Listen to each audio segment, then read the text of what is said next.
புரட்சிக்கவி நிறைய குற்றச்சாட்டை முன் வச்சுறாரு. நீங்க ஏன் பயப்படுறீங்க, திமுக ஏன் பயப்படுதுன்னு கேட்குறாரு. திமுக யாரை பார்த்தும் பயப்படாது. குறிப்பாக பிஜேபியோட சார்ந்த இயக்கங்களை சார்ந்த நாங்கள் எந்த காலத்துலையும் பயந்தது கிடையாது. மிசாவை பார்த்த இயக்கம் தயவு செஞ்சு மறந்துக்கூடாது.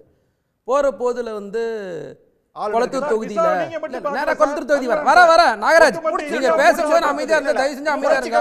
நேரடியா சொல்றேன், ஒரு நிமிஷம் ஆட்டத்தை கலைக்கிற வேலை வேணாம், ஆட்டத்தை கலைக்க வேணாம். தயவு செஞ்சு அமைதியா இருங்க, கொஞ்ச நேரம் அமைதியா இருங்க.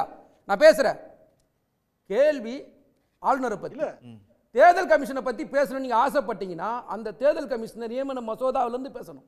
அது தனியா வச்சுக்கலாம். வர நான் நேரடியா சொல்றேன்.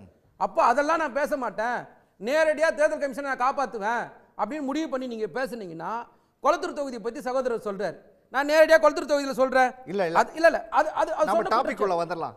அவர் தான் அதை கடந்து வந்துட்டாரு. கண்ணுக்கு தெரிஞ்ச அபட்டமா தேர்தல் கமிஷன் மீறினது. அப்படியே இருந்தாலும் அது ஒரு ஃபிளாட்ல மொத்தம் எத்தனை வீடு இருக்கும், அதுல தெளிவா 40 இருந்து 75 வரிசையின் வரைக்கும் இருக்கு. அது தெளிவா இருக்கிற காப்பில நீங்க தப்பா சம்பந்தமே மூலறாரு.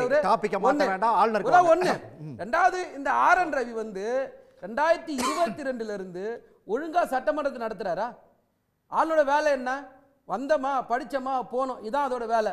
நீங்க உங்க இஷ்டத்துக்கு வருஷம் நீங்களா தமிழ் தாய் வாழ்த்து பாடணும், நீங்களா தேசிய கீதம் பாடணும்னு சொல்லுவீங்க, அதுக்கப்புறம் முன்னாடி பாடணும் பின்னாடி பாடணும்னு சொல்லுவீங்க, அதுக்கப்புறம் ஒரு ஆளுநர் உரைன்னு ஒன்று கொடுத்தா அதில் உங்கள் இஷ்டத்துக்கு அம்பேத்கர் எடுப்பீங்க, பெரியார் எடுப்பீங்க, அண்ணா எடுப்பீங்க, முத்தமிழறிஞர் தலைவர் கலைஞர் பேர் எடுப்பீங்க.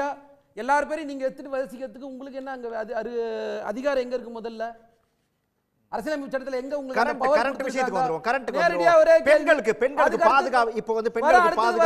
பெண்களுக்கு பாதுகாப்பு இதை பேச தகுதி பிஜேபிக்கு ஆர்எஸ்எஸ்க்கு எங்க இருக்கு? நேரடியாக கேட்குறேன். அப்போ என்சிஆர்பி டேட்டான்றதுக்கு என்ன அளவுகோல்? தேசிய சராசரி, சரிங்களா? தேசிய குற்ற ஆவணகம் என்சிஆர்பி டேட்டாவில் பாதுகாப்பான மாநிலத்தில் தமிழ்நாடு நம்பர் 1 இருக்கு. பிஜேபி ஆள்ற மாநிலங்கள் முதல் 5 இடத்துல இருக்கு அதிக குற்றங்கள் நடக்கிற இடத்துல. இதை இல்லைன்னு அவர் மறுக்க முடியுமா? என்சிஆர்பி டேட்டா நாங்களா கொடுத்தது நீங்க தானே கொடுத்தீங்க. அதை ஒழுங்கா படிக்க தெரியாம பொது வெளியில பேசினா என்ன பேச முடியும்? அப்போ நீங்க தரவுகள் இல்லாம பேசுறீங்க. முதலமைச்சர் தரவுகளோட பேசுறாரு. இதை கேட்கறதுல என்ன இருக்குது? சரி, இடியை பத்தி பேசலாமா? இடியோட ரேஷியோ என்ன? நீங்க 1956 இருந்து இன்னைக்கு வரையும் அமலாக்கத்துறை ஆரம்பிக்கப்பட்ட காலத்துல இருந்து இன்னைக்கு வரைக்கும் அது குற்றம் நிரூபிக்கப்பட்டது எத்தனை வழக்குகள்? 1% கூட கிடையாது. குறிப்பா மோடி ஆட்சிக்கு வந்ததுக்கு அப்புறம் 2014க்கு அப்புறம் வழக்குகள் பதிவுப்பட்ட 95% பேர் எதிர்கட்சி சார்ந்தவங்க. எப்படி? அப்ப நான் என்ன கேட்கறேன்னா, அஜித் பவார்ல இருந்து, நாராயண ராணேல இருந்து, சுவேந்த அதிகாரில இருந்து, அதுக்கப்புறம் ஹேமந்த் பிஸ்வாஸ்ல இருந்து, இவங்கெல்லாம் யாரு? உலக உத்தமர்களா? இந்த உத்தமர்கள்லாம் உங்க கட்சியில சேர்ந்த உடனே எல்லாம் மாத்தி பேசுவீங்களா?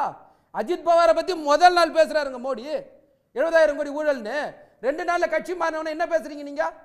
இன்னைக்கு அஜித் பவாரோட மனைவி மேல இருக்கிற வழக்கு வரைக்கும் நீங்க விடுவிக்கிறீங்க. எப்படி விடுவிச்சீங்க? எந்த அடிப்படையில் நீங்க வழக்கு போட்டீங்க? நான் கேட்கிற சிபிஐ, இடி, இன்கம் டாக்ஸ், தேர்தல் ஆணையம் இதெல்லாம் நியாயமா, வெளிப்படையா, தன்னாட்சி பெற்ற அமைப்புகளை நீங்க செயல்படுத்த விடுறீங்களா? எங்கேயாவது ஒரு இடத்துல, ஏதாவது ஒரு இடத்துல? சரி, அப்ப நீங்க அபத்தமா மீறுறீங்க. இதைத்தான் முதலமைச்சர் சொல்றாரு. ஆளுநரோட வேலை என்ன? அரசியல் கட்சியோட வேலை என்ன? உங்களுக்கு அப்படி பதவி ஆசை இருக்கு அப்படின்னா பதவி ரிசைன் பண்ணிட்டு தேர்தலில் நில்லுங்க. மக்கள் மேடையில் முடிவு பண்ணிட்டோம். மக்கள் முடிவு பண்ணிட்ட நீங்களா நாங்களான்ட்டு, நாங்க சொல்றது உண்மையா நீங்க சொல்றது உண்மையான்ட்டு. மோடி மைனாரிட்டி கவர்மெண்ட் 400ல இருந்து 240, எங்களுக்கு 100% வெற்றி, தொடர் வெற்றி, 14 வெற்றி, இந்திய அரசியலிலே எந்த மாநிலத்திலும் இல்லாத வெற்றி. சொல்ல முடியுமா உங்களால? உடனுக்குடன் செய்திகளை தெரிந்து கொள்ள சன் நியூஸ் பெல் ஐகானை கிளிக் பண்ணுங்க.